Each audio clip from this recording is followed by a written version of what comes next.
যদি দেখেন, আল্লাহর কসম, যদি দেখেন আপনার স্বামী কোন নারীর উপর আসক্ত হয়ে গেছে, ওই নারীকে কিচ্ছু বলবেন না, কারণ বলে কোনো লাভ নাই। ওই নারী যাই নাই আপনার স্বামীর কান্দে উঠছে, আপনার স্বামীকে ঠিক করবেন, পিড়াইবেন দরকার হলে, গলায় পাড়া দিবেন দরকার হলে। আলভি যে মেয়ের প্রতি আসক্ত হয়ে গেছে, আপনারা সবাই জানেন কোন মেয়ের প্রতি।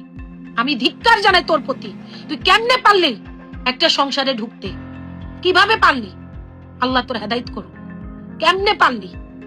দেখেন আমরা কি পরিমাণ খারাপ হইতে পারি আমরা নারীরা, আমরা জেনে শুনে আরেকটা সংসারে ঢুকে যাই। মানে আমার কাছে খালি চিন্তা হইতেছে যে আলভি, তোমার ছেলেটা যখন তোমাকে প্রশ্নটা করবে, ভাই যে আমার মা কেন দুনিয়া ছেড়ে চলে গেল, আমার মা আমাকে এত আদর করত, আমার মা কেন আত্মহত্যা করলো, কি জবাব দিবা? জবাব নাই।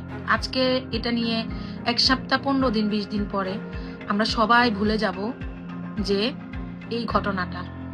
কিন্তু যে ছেলেটা এত ছোট, ওরা তো ছোট ছোট ব্লগ করতো না, ব্লগগুলো আমি দেখতাম। দেখেন আমরা কি পরিমাণ খারাপ হইতে পারি আমরা নারীরা, আমরা জেনে শুনে আরেকটা সংসারে ঢুকে যাই। আমরা জানি তার একটা সুন্দর সংসার। আলভির বউ আমার মতো নাতুস নতুস, সে কত জিম করে নিজেকে ফিট রাখার জন্য, এত স্ট্রং একটা মানুষ। হাজবেন্ড শুটিং এ যাইতো, ঘর থেকে রান্না করে টিফিন করে পাঠাইতো, তারপরও হাজবেন্ডকে কন্ট্রোল করতে পারে নাই। অথচ প্রেমের বিয়ে, 1 যুগের বেশি সংসার, পারে নাই। আমি মনে করি যেসব নারী, বিশ্বাস করেন আপনারা হাহা দিবেন, আমি মনে করি যেসব নারী সংসার পাগল, যেসব নারী সংসার পাগল, জামাইয়ের ফোন চেক করবেন, জামাইকে সব সময় যত্ন করবেন, এবং যদি দেখেন, আল্লাহর কসম, যদি দেখেন আপনার স্বামী কোন নারীর উপর আসক্ত হয়ে গেছে, ওই নারীকে কিচ্ছু বলবেন না, কারণ বলে কোনো লাভ নাই।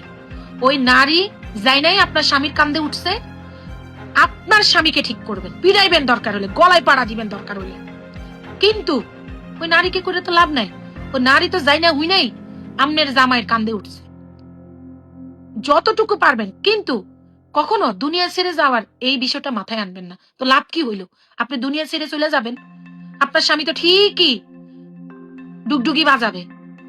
আমাকে অনেকে বলে যে ভাইয়া এত সুন্দর, আপনার মতো মেয়ে ভাইয়া কেন বিয়ে করছে? আমার খারাপ লাগে, কিন্তু দিন শেষে আমি জানি আমি কি, আমি কেমন, আমি আমার স্বামীর জন্য কতটা পারফেক্ট। আমার আশপাশে যারা আমার শুভাকাঙ্ক্ষী আছে, যারা আমার ওয়েল উইশার, যারা আমাকে চিনে, আমার ঘর পর্যন্ত আসছে, তারা জানে রাখি কতটা সাংসারিক মেয়ে।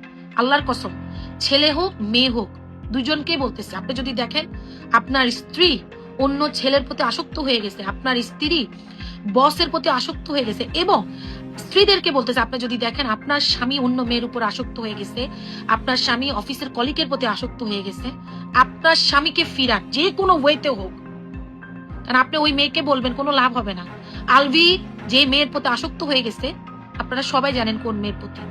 আমি ধিক্কার জানাই তোর প্রতি। তুই কেমনে পারলি একটা সংসারে ঢুকতে? কিভাবে পারলি? আল্লাহ তোর হেদায়েত করুক। কেমনে পারলি?